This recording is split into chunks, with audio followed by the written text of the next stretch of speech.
The season is essentially over for the Dallas Cowboys, but tonight we'll talk about 5 things to keep an eye out for during the rest of the 2024 NFL season.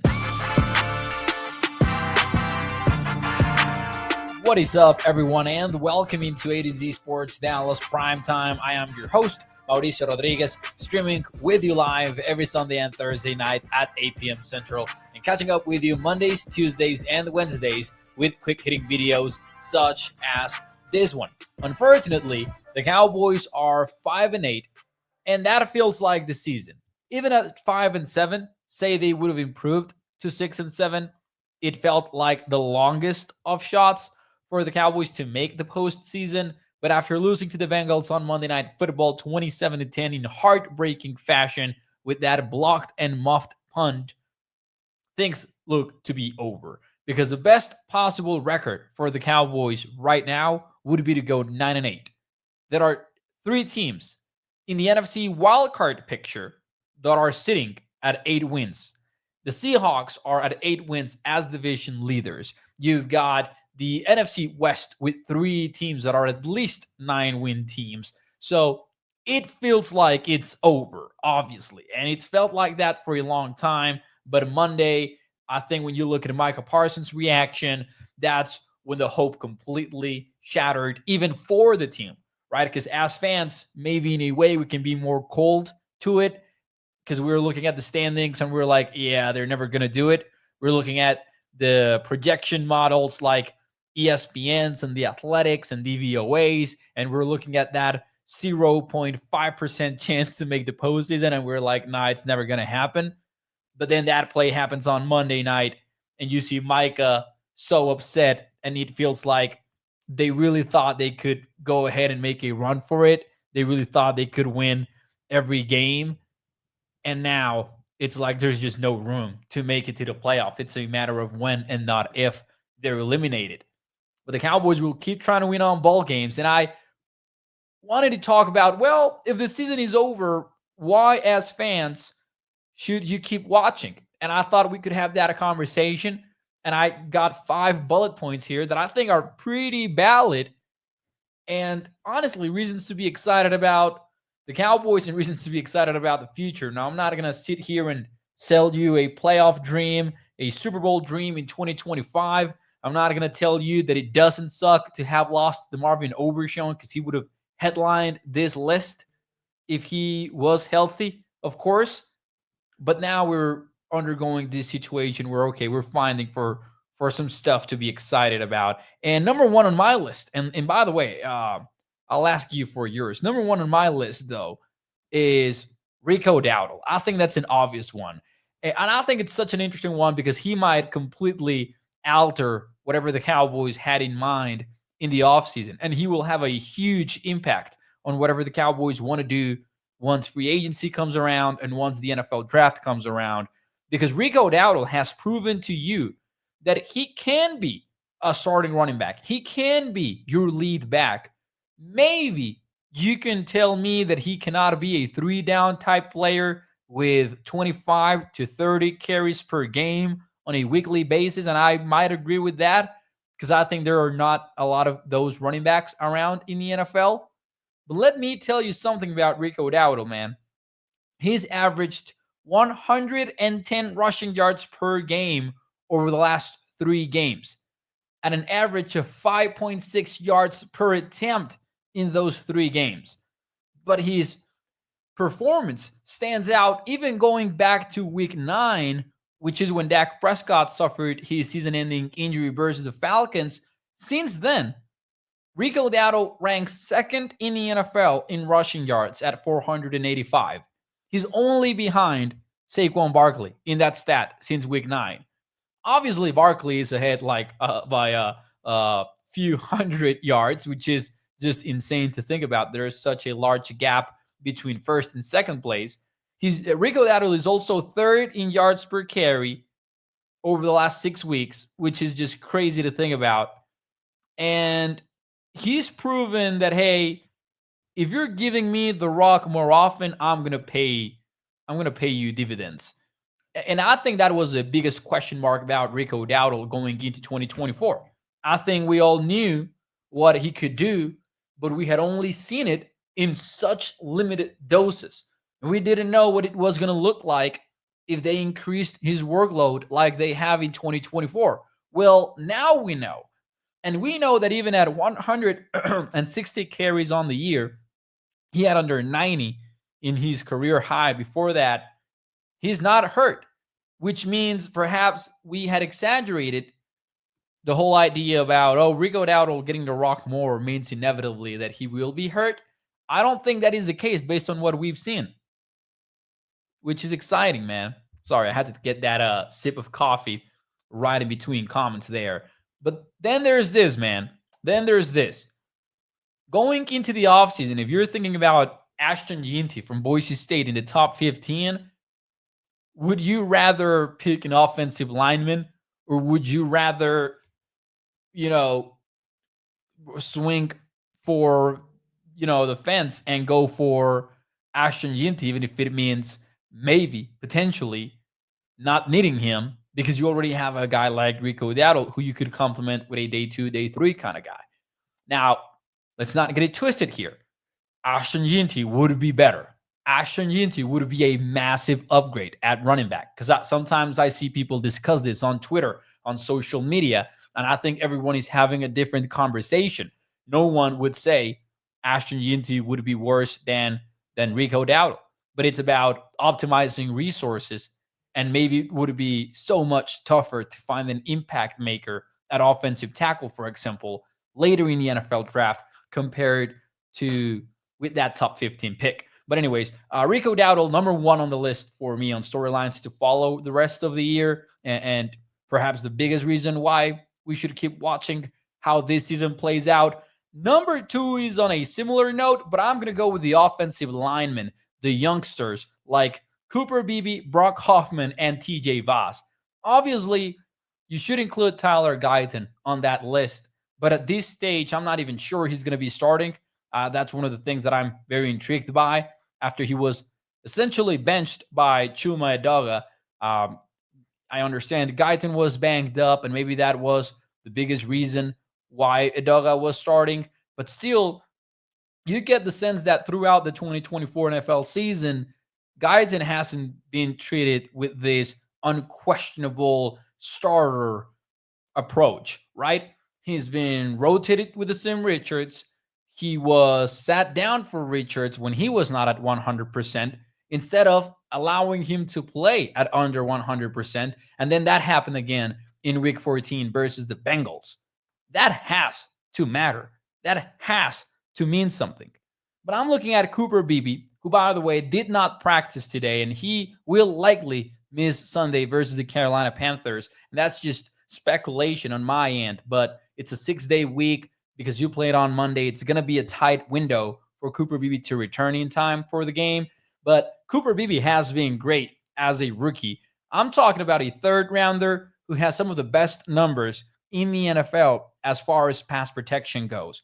I'm talking about a guy that I feel like he isn't quite at a Travis Frederick type of stature just now for obvious reasons, because Travis Frederick was so darn good, but he's generating so much movement. Whenever the level of competition is inferior on the other side of the ball, he shows it. Like, this is a guy that will get nasty if the opposing defensive linemen are just not up for the task. And when it's big names like Dexter Lawrence a couple of weeks ago, he's still going to show up and he is going to be at the level of competition, which is insane to think about for a 3rd round rookie just that was thrown into the fire so early in his career. Then you get Brock Hoffman into the conversation, and he has become much more important now with Zach Martin out for the year. Brock Hoffman is fighting for so much right now, and that just makes him such an exciting player. He's been more than decent, by the way.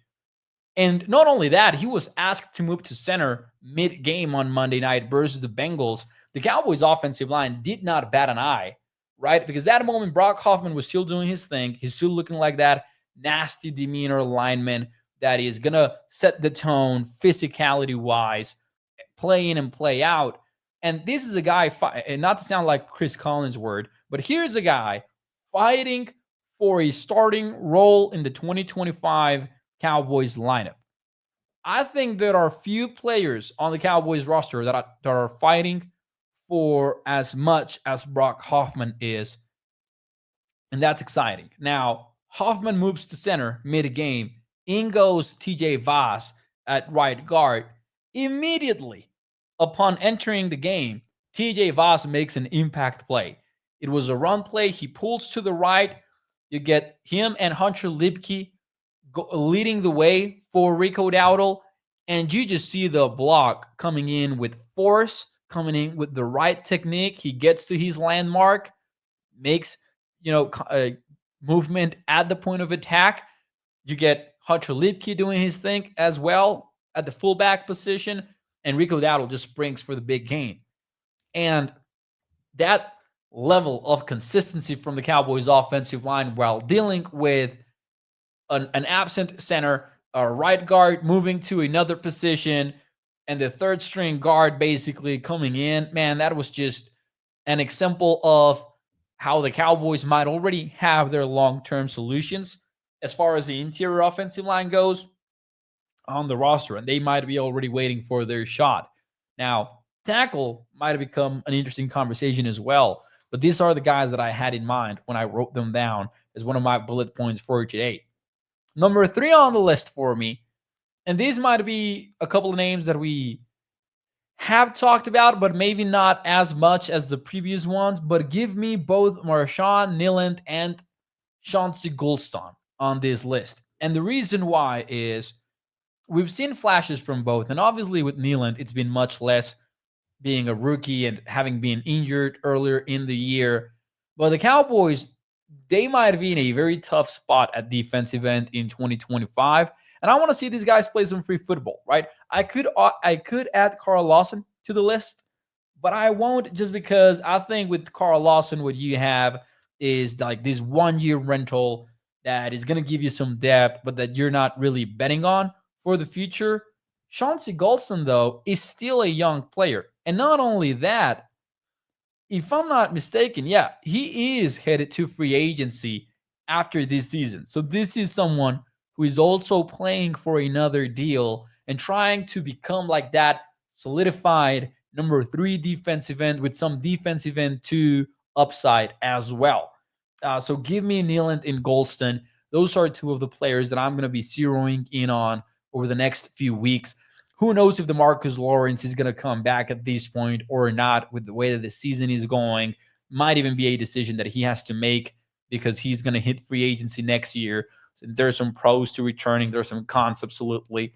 But I want to see Nyland and Golston just doing their thing. And I've got a couple of other big bullet points here before we close out the video. But first, let me know in the comments, what are you watching out for before we get to the end of the season? While you let me know what you have in mind, let me talk to you about our friends over at Texas Card House, where the thrill of the game meets the excitement of the community. You can visit any of their 6 Texas locations, and at Texas Card House, you get the perfect blend of luxury, sophistication, and camaraderie for any poker aficionado. That is, whether you're just starting out or you are a seasoned pro at the game of poker. And at Texas Card House, you will find the right community, which is unbelievably important when you're playing cards, when you're playing some Texas Hold'em. So make sure you go check them out. And if you go to the Las Colinas or Dallas venues, make sure you mention A to Z Sports. Just by ringing us up, you will get a free month of membership and 2 free hours to play poker. Check them out over at Texas Card House. To close out the show, though, I've got 2 more bullet points for you. Number 1 is linebacker Maurice Leofau. I hate to say it, man. I hate to even bring it up. But when Overshown went down injured, Maurice Leofau did show up in a big way. He stepped up. He had 1.5 sack, and he was running around making plays. And we've seen some of those flashes from Leofau. He's far from a perfect player. He's somebody that at times might look a little bit lost, especially defending the run. But he's also a pretty savvy player that we've known from the start he had a pretty good idea of what was going on. And I think when he's lost out there on the field, it's more of a reaction thing than an awareness thing. I think Maurice Leofau has what it takes to become a really good Mike in the NFL. With the Marvin Overshown, I think we were talking maybe at someone that had us thinking about All-Pro honors later in his career. Leofau might not quite be at that level because he might not have the athleticism part of it. But man, I'm sorry, man. Something got in my eye. Apologies for that. But Maurice Leofau, I think, is going to become one of the top players to watch the rest of the way this season, because the way that the Cowboys are set up at linebacker, Maurice Leofau might be your top guy in 2025, depending on whatever they do in free agency. But knowing them, they might not be that aggressive, especially at this position. You cannot count on Overshown being back for 2025 because there's questions as to whether or not he will return before 2026. So you gotta approach this position as we need so many linebackers. And Leofau might be the top guy when we head into 2025. And as such, he becomes one of the top players to watch. And then I have a bonus one as my number 5. This is not young players necessarily that we're going to be talking about, but Trevon Diggs and LaRon Bland. We waited so long to watch these two players together on the football field. We finally got it, and none of them are playing perfect football, but I just want to see them getting a rhythm, right? Both have been dealing with injuries. Trevon Diggs going back to last year, and then he suffered additional injuries this year. LaRon Bland, of course, didn't get training camp. He didn't get the offseason because, I mean, he did get the offseason program, but training camp he didn't when he suffered that foot injury. So I want to see them getting that rhythm. I want to see how they look like in week 17, week 18, and I want to see what sort of improvement so we can get excited for their 2025 season because we have not seen them play essentially together for a long time, just for the one game. And Trevon Diggs had some bad moments. Ron Bland had some bad moments. But Trevon also had a couple of reps in coverage that were pretty good, like clinic type stuff. So excited about seeing how those two play. And I know it's a tough season. I'm not going to lie to you. I'm not going to give you any sort of false hope. But if you're a Cowboys fan and you want to watch these games with a little bit closer attention and you don't know what to focus on, that would be my list. Ladies and gentlemen, hit a like button for me if you enjoyed the show, and I'll see you tomorrow. Bye-bye.